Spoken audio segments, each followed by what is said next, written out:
There came a point in my journey where I had to realize that I knew better in that moment. I knew that I shouldn't have done the substances. I knew I shouldn't have used toxic relationships to fulfill me temporarily.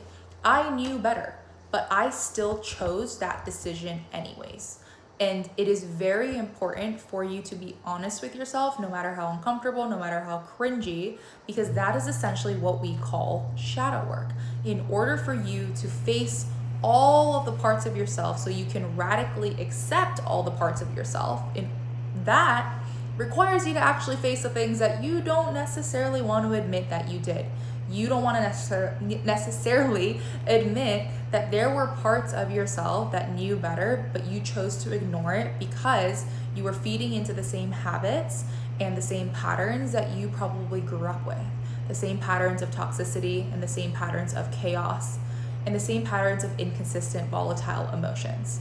Being able to accept these parts of yourself, yes, albeit cringy, uncomfortable, totally awkward sometimes, is actually the important key for you to create the change in your life that you were probably looking for.